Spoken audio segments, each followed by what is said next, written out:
일본이 낳은 세계적인 신학자 중에 우치무라 간조라는 선생님이 있습니다. 그는 어느 날 한 부자로부터 저녁 식사 초대를 받았어요. 이 부자는 저녁을 성대에 잘 차려놓고 극진히 선생님을 대접했습니다. 우치무라 간조 선생님이 식사를 잘 마치고 집을 나서면서 부자에게 인사치레를 했습니다. 잘 먹었다, 이 돼지야. 순간 부자는 심한 모멸감에 얼굴을 흑빛이 되었습니다. 집으로 돌아온 부자는 분해서 잠을 이룰 수가 없었어요. 세상에 이럴 수가 있는가? 그토록 존경받는 사람이 기껏 식사 대접을 했더니 그런 식으로밖에 인사를 못하는가? 되먹지 못한 인간 같으니라고 씩씩대면서 잠을 못 이루었던 거예요. 한참 뒤척이다가 어느 정도 마음이 진정되자 마음 한구석에서 다른 생각이 들었습니다. 우치무라 간조는 존경받는 인물이요, 말을 함부로 하는 사람이 아닌데 어째서 내게 그런 몰지각한 말을 했을까? 그분의 성품으로 보아 절대 그런 말을 할 사람이 아닌데 뭔가 깊은 의미가 있는 것이 아닐까? 생각이 여기까지 이르자 자신의 삶이 새롭게 보이기 시작했대요. 그래, 내 삶이 그분이 말한 돼지와 다를 바가 뭔가? 나 혼자 이렇게 잘 먹고 잘 사다가 죽어버리는 것, 그러다가 끝장나는 인생, 이게 돼지지 별개 돼지인가? 다음날 부자는 일찍이 일어나서 간조 선생을 찾아가서 오히려 감사를 드리면서 예수님을 영접하게 되었답니다. 하나님의 부르심은 우리의 상식을 초월하는 방법으로 이루어지곤 합니다. 요나 선지자를 향한 하나님의 부르심도 그러했던 거예요. 아수르의 니느웨를 향해서 가라 외침은, 그 부르심은 당시 이스라엘 사회에선 생각할 수 없는 상식을 초월한 부르심이었습니다.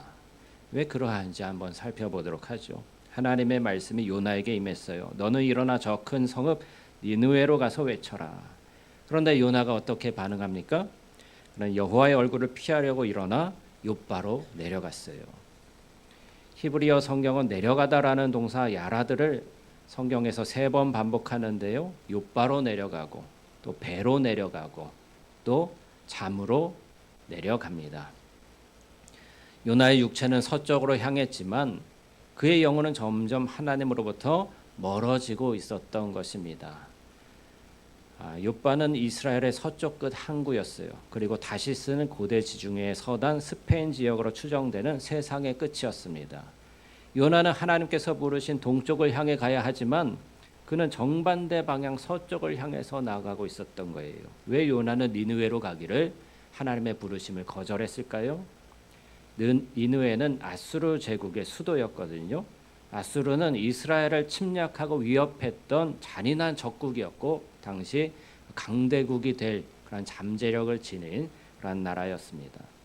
그러니 니느웨로 가라는 하나님의 명령은 이스라엘인인 요나에게 상식 밖의 명령이었던 거예요. 앞으로 강대국이 돼서 이스라엘을 침략하고 집어삼킬 그러한 나라인데 그 나라에 가서 복음을 전하라니까 요나는 마음에 들지 않았던 것이죠.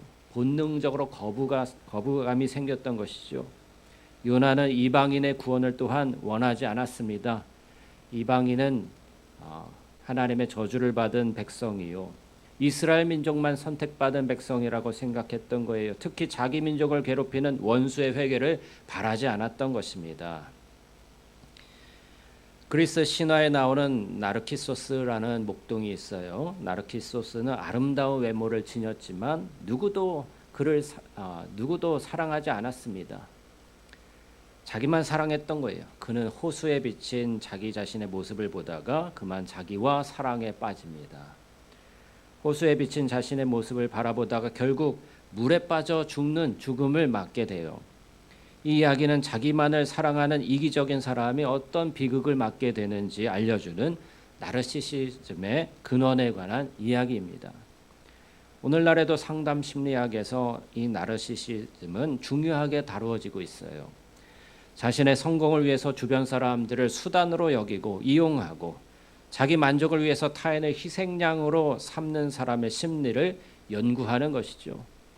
이 나르시시즘에 빠진 사람은요, 자기 가족도 자기를 위한 수단으로 삼아요. 그래서 자녀들까지도 자기 통제 안에 두고 자기 마음대로 다루기 위해서 자녀의 심리를 조작하는 그러한 일들을 합니다. 형제와 형제를 비교하여서 자존감을 깔아뭉갠다든지 그런 식으로 통제하는 것이죠. 우리가 요나 선지자를 나르시시스트라고 단정할 수는 없어요. 하지만 우리에게도 약간씩은 이기적인 이 나르시즘이 있듯이 요나 선지자에게도 그러한 경향이 조금은 있었다고 볼 수 있습니다. 자신의 안위와 편안함을 위해서 다른 사람은 어찌 되든지 상관없다는 태도를 그가 보였기 때문이에요. 니느웨의 수많은 사람들, 수많은 백성들은 다 하나님의 저주를 받아서 멸망해도 좋다. 우리 민족만 하나님의 구원을 받으면 괜찮다라는 민족적인 이기심을 가지고 있었던 것입니다.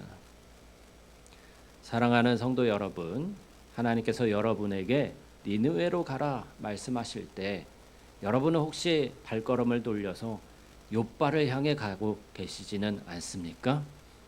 하나님의 부르심에 따르고 싶지 않고 거절하고 싶고 반대 방향으로 가고 싶고 하나님의 얼굴을 피하고 싶을 때도 있잖아요. 어떤 새로운 사명을 맡게 된다든가 새로운 부르심을 맡게 된다든가 예배 자리에 나와야 되는데 나오고 싶지 않고 다른 데로 가고 싶단 말이에요. 대표 기도를 맡았는데 괜히 피하고 싶고 떠나고 싶단 말이에요. 하나님은 우리가 피하고 싶은 바로 그 자리, 그 사람, 그 상황 속에서 사명을 이루게 하십니다. 우리가 가장 가고 싶지 않은 것이 바로 하나님께서 우리를 부르시는 것일 수 있는 것입니다. 하나님의 부르심은 우리의 상식을 초월하고 또 우리의 감정을 초월합니다. 그리고 그 부르심을 피할 수 있는 사람은 아무도 없는 것이죠. 요나가 배에 올랐을 때 하나님께서는 큰 바람을 바다 위에 내리셨어요. 성경은 그것을 루아흐 그돌라라는 말, 즉 위대한 바람이라고 부릅니다. 그 폭풍은 단순한 자연현상이 아니라는 거예요. 하나님의 주권적인 계획이요 위대한 하나님의 바람이라는 것입니다. 선원들이 두려워 떨면서 각자 자신의 신들에게 기도하고요. 배를 가볍게 하려고 어떻게 했죠? 짐을 바다에 다 던져버려요.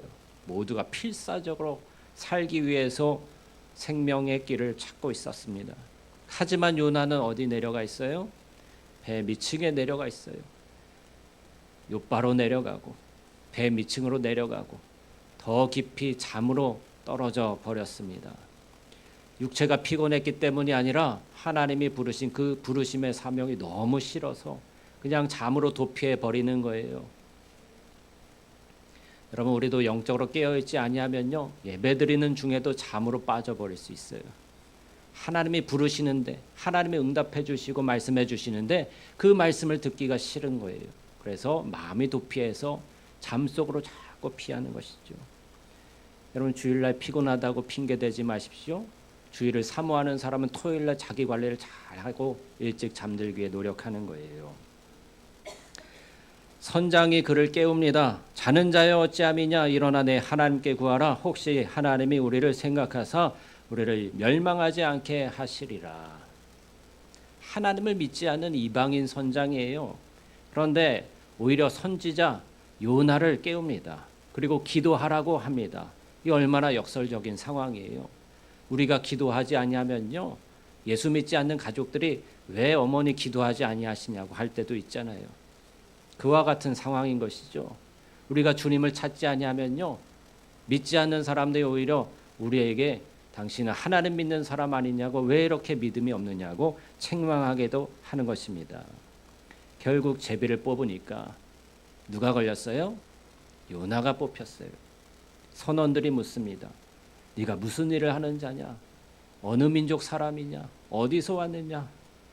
고국이 어디고 어느 민족에 속했느냐? 요나가 고백하죠. 나는 히브리 사람이요 바다와 육지를 지으신 하늘의 하나님 여호와를 경외하는 자다.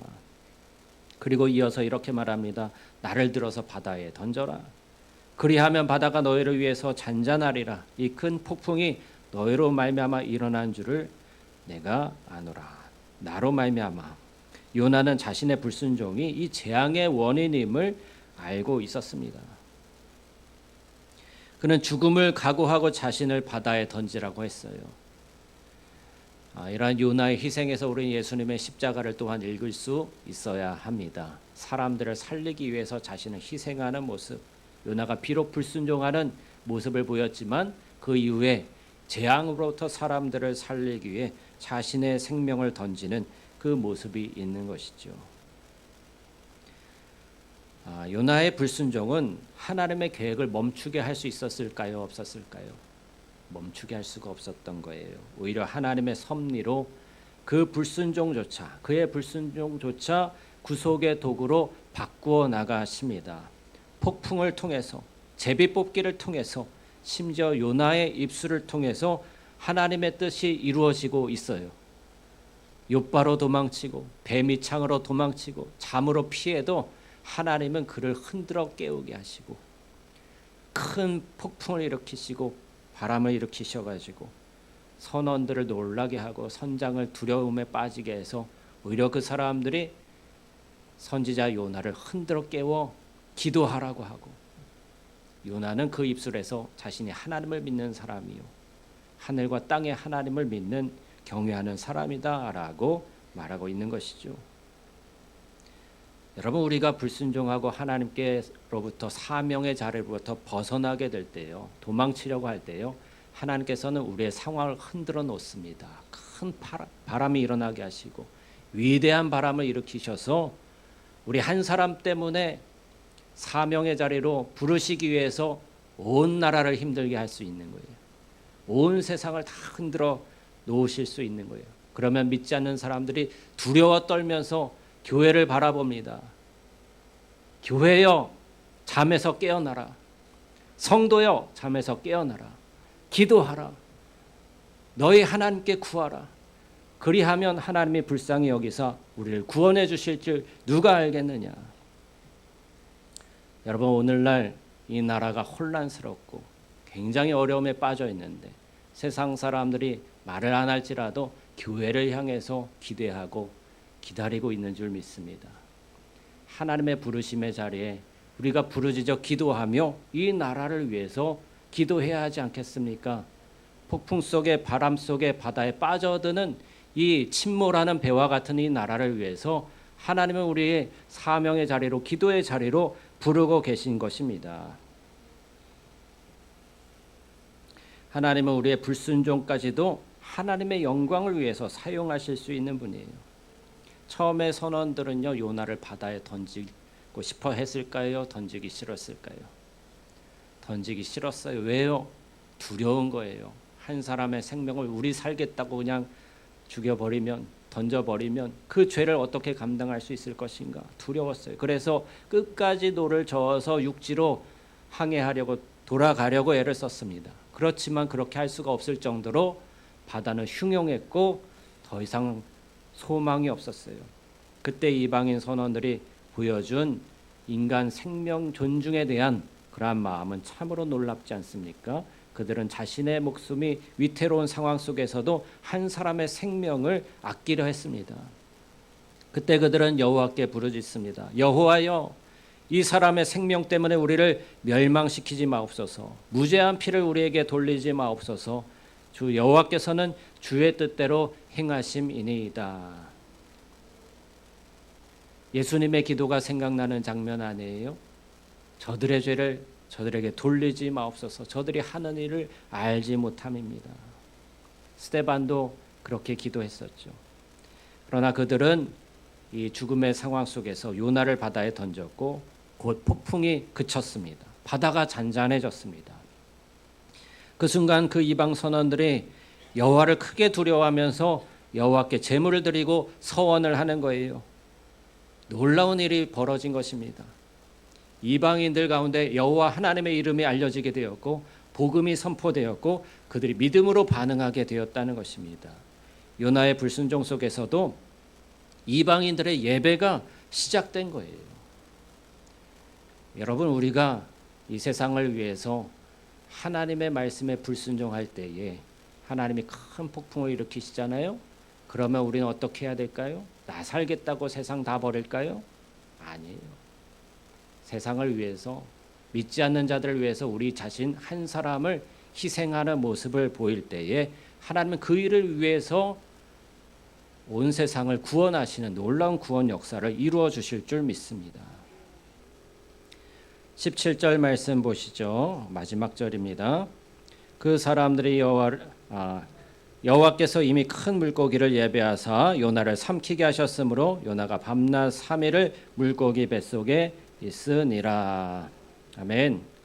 요나가 바다에 던져진 것은 심판이 아니었어요. 하나님의 심판이 아니라 하나님의 구원을 향한 또 하나의 관문이었습니다. 하나님은 이미 큰 물고기를 예비하셔서 요나를 삼켜 구원하게 하셨어요. 요나가 죽음을 통과하듯 바다에 던져진 사건은 한 사람의 희생으로 다수가 구원을 받는 예수님의 십자가의 예표였습니다. 예수님은 무덤에 묻히셨었죠. 그런데 하나님께서는 이 무덤을 요나를 삼킨 물고기와 같은 그러한 곳으로 예비하사 3일 만에 부활하게 하셨습니다. 요나도 3일 만에 물고기 뱃속에서 나오는 거예요. 예수님께서는 요나가 3일 뱃속에 있었듯이 자신도 3일 만에 부활하게 될 것이라는 것을 말씀하셨던 것이죠. 마태복음 12장에 요나가 밤낮 사흘 동안 큰 물고기 뱃속에 있었던 것 같이 인자도 밤낮 사흘 동안 땅속에 있으리라. 요나의 바다는 죽음의 바다였지만 동시에 부활의 새벽을 준비하는 바다였습니다. 하나님은 죽음으로 보이는 그곳에서도 생명의 길을 예비하셨습니다. 여러분, 우리의 폭풍은 끝이 아닌 거예요. 죽을 것 같은 상황에서도 그것이 끝이 아닙니다. 우리의 실패가 마지막이 아닙니다. 하나님은 그 폭풍 속에서도 자비를 예비하시고 심판 속에서도 새로운 부르심을 열어 가십니다. 바다 밑에 물고기 뱃속 그 어둡고 깊은 곳에서도 하나님은 요나를 포기하지 아니하시고 새로운 사명의 길로 이끌어 가시는 거예요. 그리고 물고기 뱃속은 새로운 시작의 자궁으로 삼으셨던 것입니다. 18세기 영국에 한 청년이 있었어요. 그 이름은 존 뉴턴입니다. 그는 노예 무역선의 선장이었습니다. 그는 수많은 아프리카인들을 사슬에 묶어서 아메리카 대륙으로 실어 나르며 부를 축적했습니다. 1748년 3월 10일 그가 탄 배가 북대서양에서 거대한 폭풍을 만나요. 배는 거의 침몰 직전까지 갔습니다. 그 순간 그는 처음으로 하나님께 부르짖습니다. 하나님, 저를 불쌍히 여겨주옵소서. 그러자 폭풍이 잠잠해졌고 그는 살아남았어요. 그날 이후 그의 인생이 완전히 뒤바뀌게 됩니다. 그는 노예 무역을 그만두고 목회자가 되었으며 노예제 폐지 운동에 앞장서게 됩니다. 그리고 그가 쓴 찬송가가 있습니다. 나 같은 죄인 살리신 주 은혜 놀라워. 잃었던 생명 찾았고 광명을 얻었네. 바로 어메이징 그레이스 찬송가 405장이죠. 존 뉴턴의 폭풍은 심판이 아니었던 거예요. 그래서 하나님의 자비가 그를 부르시는 신호였던 것입니다. 고난은 우리를 부르시는 하나님의 확성기예요. 요나도 그랬습니다. 요나는 도망쳤어요. 그러나 하나님은 멈추지 않으십니다. 요나는 바다 끝으로 내려갔지만 하나님의 손은 그 깊은 곳까지 미쳤습니다. 요나의 불순종조차 하나님의 구속사 안에서 사용되었습니다. 하나님은 실패를 징벌로만 끝내지 않으십니다. 그 실패를 통해서 다시 일어나 순종하는 사람으로 우리를 빚어가십니다. 오늘 하나님은 우리에게도 말씀하셔요. 너는 일어나 니느웨로 가거라. 그 말씀은 여전히 유효하며 우리를 부르고 계신 줄 믿습니다. 우리의 니느웨는 어디일까요? 우리의 니느웨는 믿지 않는 사람들이기도 하지만 또 교회 내에서도 마음을 합할 수 없는 껄끄러운 사람, 그 사람과의 관계, 그것이 니느웨일 수도 있고요.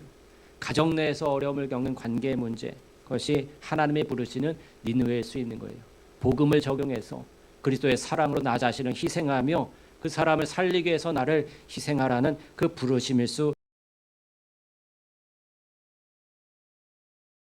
있는 것입니다.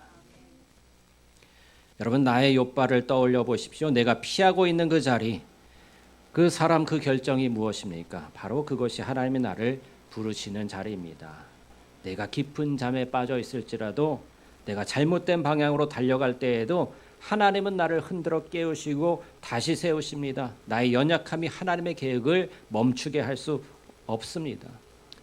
순종은 완벽한 준비가 되었을 때 하는 것이 아니라 믿음의 첫걸음을 걷는 거예요. 오늘 하나님께서 나를 부르시는 그곳을 향해서 한 걸음을 내디디시기 바랍니다. 요나처럼 도망쳤던 우리를 하나님이 부르고 계시니 그 자비가 멈추지 않으니 오늘 그 자비의 손에 여러분 자신을 맡기시고 폭풍을 잠잠케 하실 때에 그 사명의 길로 세워주시기를 간구하며